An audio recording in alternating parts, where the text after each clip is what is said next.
যেসব মন্ত্রীদের সাথে রাত কাটাতেন শমী কায়সার। জাহাজ নির্মাণ শিল্পকে অগ্রাধিকার খাত বিবেচনা করতে পারে সরকার, বললেন নৌ পরিবহন মন্ত্রী। 2025 সালে জাতীয় পর্যায়ে ঘুষ বেড়েছে 16%, টিআইবির জরিপ।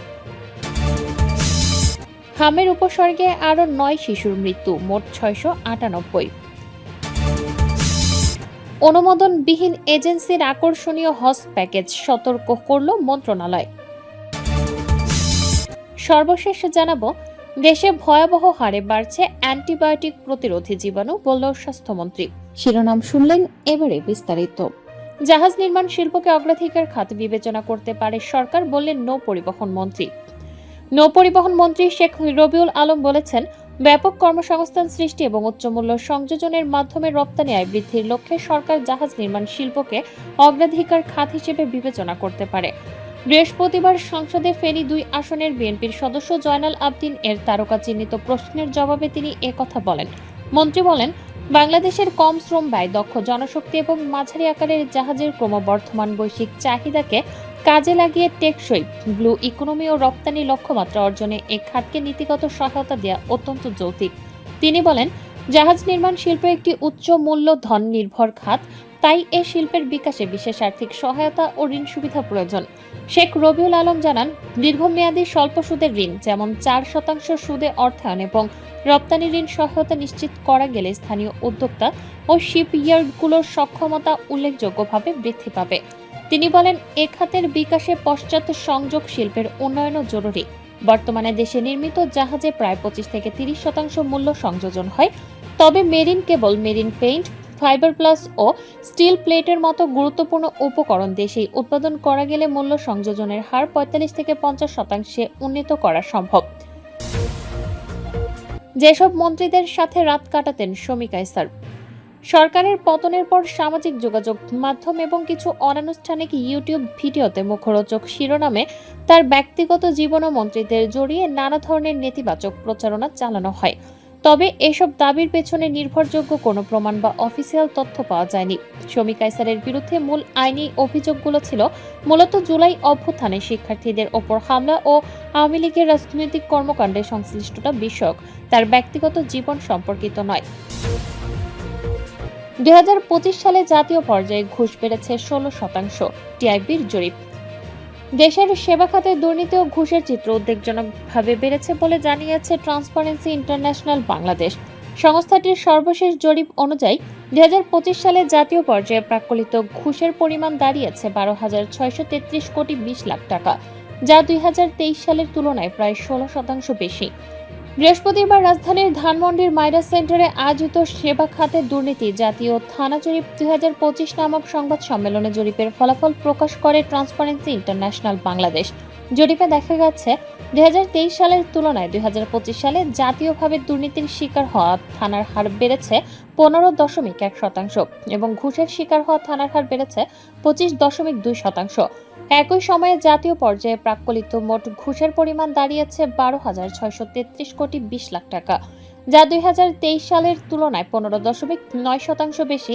এই অর্থ 2024-25 অর্থ বছরের সংশোধিত জাতীয় বাজেটের 1.58% সমান। টিআইবির তথ্য মতে, সেবা গ্রহণ করতে গিয়ে সবচেয়ে বেশি দুর্নীতি ও ঘুষের মুখোমুখি হয়েছেন পাসপোর্ট এবং বাংলাদেশ সড়ক পরিবহন কর্তৃপক্ষের সেবা গ্রহীতারা। আগের জরিপেও একই দুটি খাত শীর্ষে ছিল। যদিও থানা প্রতি গড় ঘুষের পরিমাণ 2023 সালের তুলনায় 9.8% কমেছে, তবুও বিচার সংশ্লিষ্ট সেবা, ব্যাংকিং এবং ভূমি খাতে গড় ঘুষের পরিমাণ সবচেয়ে বেশি পাওয়া গেছে।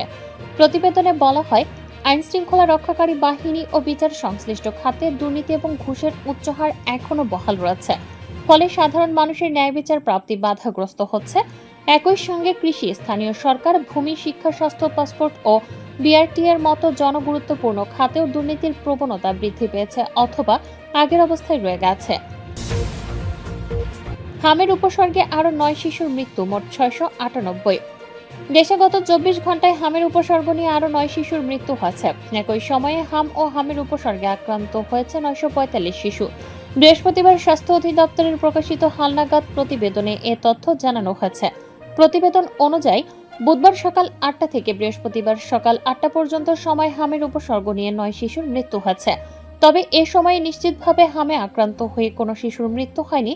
গত ১৫ মার্চ থেকে এ পর্যন্ত দেশে হামের উপসর্গ নিয়ে মোট ৬০৫ শিশুর মৃত্যু হয়েছে। অন্যদিকে নিশ্চিতভাবে হামে আক্রান্ত হয়ে প্রাণ হারিয়েছে ৯৩ শিশু। ফলে হাম ও হামের উপসর্গ মিলিয়ে মোট মৃত্যুর সংখ্যা দাঁড়িয়েছে ৬৯৮ জনে। একই সময়ে নতুন করে ৫২ জন শিশুর শরীরে নিশ্চিত হাম শনাক্ত হয়েছে। এছাড়া হামের উপসর্গ পাওয়া গেছে আরও ৮৯৩ জনের মধ্যে। সব মিলিয়ে গত ২৪ ঘন্টায় আক্রান্তের সংখ্যা ৯৪৫। স্বাস্থ্য অধিদপ্তরের তথ্য অনুযায়ী এ সময়ে ৮৬০ জন নতুন রোগী হাসপাতালে ভর্তি হয়েছে এবং ৯০৬ জন চিকিৎসা শেষে হাসপাতাল থেকে ছাড়পত্র পেয়েছে। গত ১৫ মার্চ থেকে এখন পর্যন্ত দেশে মোট সন্দেহজনক হাম রোগীর সংখ্যা দাঁড়িয়েছে ৯৬,৬৫৩ জনে। এর মধ্যে নিশ্চিতভাবে হাম শনাক্ত হয়েছে ১১,৪৪২ জনের। এ সময়ের মধ্যে মোট ৮০,৪৯৭ জন রোগী বিভিন্ন হাসপাতালে ভর্তি হয়েছে। স্বাস্থ্য বিশেষজ্ঞরা শিশুদের নিয়মিত টিকাদান কর্মসূচির আওতায় আনার পাশাপাশি জ্বর, র্যাশ বা হামের উপসর্গ দেখা দিলে দ্রুত চিকিৎসকের পরামর্শ নেওয়ার আহ্বান জানিয়েছেন। অনুমোদনবিহীন এজেন্সির আকর্ষণীয় হজ প্যাকেজ সতর্ক করল মন্ত্রণালয়। অনুমোদনবিহীন এজেন্সি বা গ্রুপ বা কাফেলার হজ কার্যক্রমের প্রচারণা বিষয়ে সতর্ক থাকার অনুরোধ জানিয়েছে ধর্ম মন্ত্রণালয়। বৃহস্পতিবার ২৫ জুন ধর্ম বিষয়ক মন্ত্রণালয়ের হজ ৩ শাখা থেকে এক চিঠিতে এ সতর্ক করা হয়েছে। চিঠিতে হজে গমনেচ্ছু ব্যক্তি ও সর্বসাধারণের দৃষ্টি আকর্ষণ করে বলা হয়েছে, অনুমোদনবিহীন এজেন্সি বা গ্রুপ বা কাফেলা নামীয় কিছু প্রতিষ্ঠান ফেসবুক সহ বিভিন্ন সামাজিক যোগাযোগ মাধ্যমে আকর্ষণীয় হজ প্যাকেজ ঘোষণা করে পবিত্র হজে গমনেচ্ছু ব্যক্তিদের প্রলুব্ধ করার চেষ্টা করছে। প্রকৃতপক্ষে সরকার অনুমোদিত বৈধ লাইসেন্সধারী ও তালিকাভুক্ত যোগ্য হজ এজেন্সি ব্যতীত অন্য কোনো এজেন্সি বা এজেন্ট বা গ্রুপ বা কাফেলার হজ কার্যক্রম পরিচালনার সুযোগ নেই এবং তাদের মাধ্যমে হজে গমন সম্ভব নয়। ধর্ম বিষয়ক মন্ত্রণালয়ের তালিকাভুক্ত যোগ্য হজ এজেন্সি ব্যতীত অন্য কোনো এজেন্সি বা ট্রাভেল এজেন্ট বা গ্রুপ বা কাফেলার সাথে হজ সংশ্লিষ্ট আর্থিক লেনদেন না করার জন্য সব চিঠিতে বিশেষভাবে অনুরোধ করা হয়েছে। চিঠিতে ২০২৭ সালের হজ প্যাকেজ ও গাইডলাইন শিগগিরই ঘোষণা করা হবে উল্লেখ করে প্রকাশিত হজ প্যাকেজ ও গাইডলাইন অনুসরণ করার জন্য সংশ্লিষ্টদেরকে অনুরোধ করা হয়েছে। দেশে ভয়াবহ হারে বাড়ছে অ্যান্টিবায়োটিক প্রতিরোধী জীবাণু, বললেন স্বাস্থ্যমন্ত্রী। অ্যান্টিবায়োটিক প্রতিরোধী জীবাণু দেশে ভয়াবহ হারে বাড়ছে বলে জানিয়েছেন স্বাস্থ্যমন্ত্রী সরদার মোহাম্মদ সাখাওয়াত হোসেন।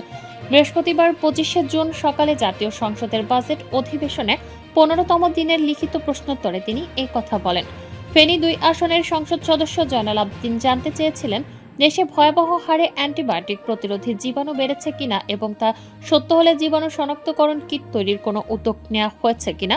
জবাবে স্বাস্থ্যমন্ত্রী বলেন, হ্যাঁ, এটি সত্য যে দেশে অ্যান্টিমাইক্রোবিয়াল রেজিস্ট্যান্স ক্রমান্বয়ে বৃদ্ধি পাচ্ছে। তিনি বলেন, অ্যান্টিবায়োটিকের অযৌক্তিক ও অতিরিক্ত ব্যবহার, সংক্রমণ প্রতিরোধ ও নিয়ন্ত্রণ ব্যবস্থার সীমাবদ্ধতা এবং মানব ও প্রাণী খাতে অ্যান্টিমাইক্রোবিয়ালের অনিয়ন্ত্রিত ব্যবহারের ফলে এ সমস্যা বৃদ্ধি পাচ্ছে। এর ফলে অ্যান্টিবায়োটিক প্রতিরোধী জীবাণু পরিবেশে ছড়িয়ে পড়ার ঝুঁকি বাড়ছে এবং চিকিৎসা কার্যক্রম আরও জটিল হয়ে উঠছে। স্বাস্থ্যমন্ত্রী বলেন, ওয়ান হেলথ পদ্ধতির আওতায় মানব, প্রাণী এবং পরিবেশ খাতে সমন্বিতভাবে কাজ শুরু হয়েছে। দেশের বিভিন্ন মেডিকেল কলেজ হাসপাতালে আধুনিক মাইক্রোবায়োলজি ল্যাবরেটরি স্থাপন ও সক্ষমতা বাড়ানো হচ্ছে, যাতে খুব দ্রুত জীবাণু শনাক্ত করা সম্ভব হয়।